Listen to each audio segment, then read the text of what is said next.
بسم الله الرحمن الرحيم.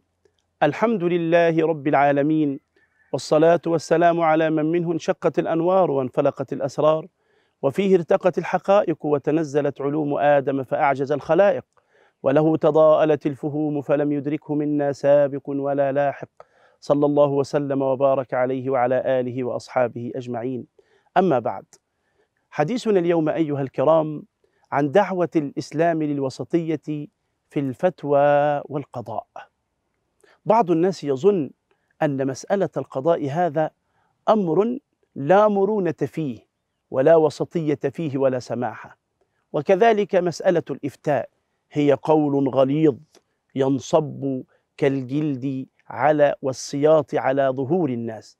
أبدا، إن العلماء الكرام في دراستهم للشريعة الإسلامية يرون أن المفتي الحق وأن المجتهد الحق هو الذي ييسر بالدليل، يتتبع التيسير بالدليل، حتى قال بعضهم: الفتوى أو الفقه هو التيسير بالدليل، أي البحث عن الأسهل والأيسر للناس.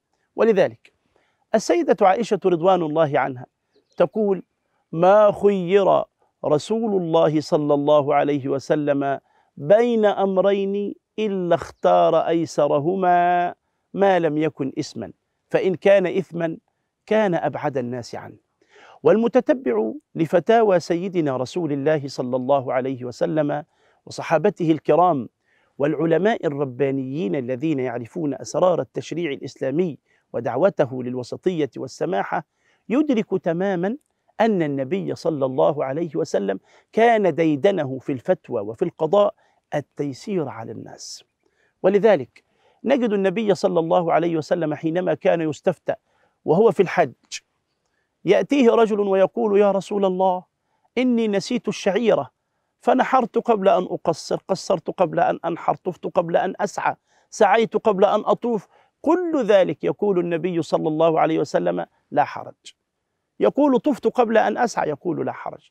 سعيت قبل أن أسبح، يقول: لا حرج. ما سئل النبي صلى الله عليه وسلم في مناسك الحج عن شيء قدم ولا أخر إلا قال: افعل ولا حرج. هكذا كانت فتاواه صلى الله عليه وسلم.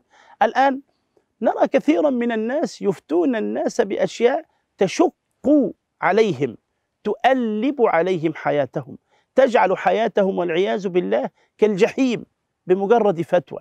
وبعضهم يعيش في سهولة ويسر وسماحة بمجرد فتوى. أنت أيها الأخ الكريم الذي تفتي، لابد أن يكون نظرك ثاقبا في روح الشريعة ومقاصد الشريعة الإسلامية. المقصد الأسمى والأعظم في الشريعة الإسلامية هو اليسر والسماحة. في سورة الحج يقول الحق سبحانه وتعالى: بسم الله الرحمن الرحيم: وما جعل عليكم في الدين من حرج.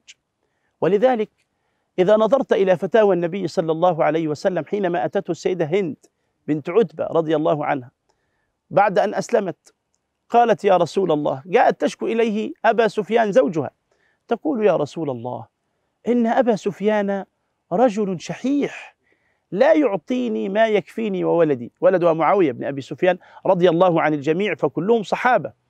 قالت: إن أبا سفيان رجل شحيح لا يعطيني ما يكفيني وولدي.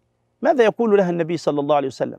هل يأمرها النبي صلى الله عليه وسلم أن تتنمر عليه أو أن تعيره بأنه بخيل أو شحيح؟ أو هل يأمرها النبي صلى الله عليه وسلم أن تنساق هذه المرأة وأن تستكن ولا تطلب منه شيئا؟ أبدا، ما أمرها النبي لا بهذا ولا بذاك، لا إفراط ولا تفريط. قال لها النبي صلى الله عليه وسلم: خذي ما يكفيك وولدك بالمعروف. هكذا، والمعروف هو العرف الذي سارت عليه الناس في هذا الوسط، فإن كان وسطها من أغنى الناس أخذت بقدر ما كان، وإن كانت أوساطها من الفقراء أخذت بقدر ما تحتاج إليه. هكذا كانت فتاوى النبي صلى الله عليه وسلم. أما ما نراه الآن في دنيا الفضائيات من أن بعض الناس يشق وبعض الناس يفرط بعضهم يشق على الناس ويجعل حياتهم لهيبا، وكأن الشريعة الإسلامية جاءت كالصوت على أظهر الناس، وبعضهم يفرط وكأن الشريعة ليس لها ضوابط. أبدا، إنما الفقه والفتوى هو التيسير بالدليل، ولنا في رسول الله صلى الله عليه وسلم وصحابته الكرام الأسوة الحسنة الطيبة. لو تتبعنا واستقرينا كل فتاوى النبي صلى الله عليه وسلم ما خرجنا عن التيسير، ولو تتبعنا فتاوى الصحابة الكرام رضوان الله عليهم، وخاصة الأربعة الخلفاء سيدنا أبو بكر وسيدنا عمر وسيدنا عثمان وسيدنا علي، لرأينا الوسطية ظاهرة في فتاواهم وفي تشريعاتهم وفي كل أو غالب أحوالهم رضوان الله عليهم. أسأل الله سبحانه وتعالى لنا ولكم التيسير والتوفيق والسداد. أقول قولي وأستغفر الله لي ولكم، والسلام عليكم ورحمة الله وبركاته.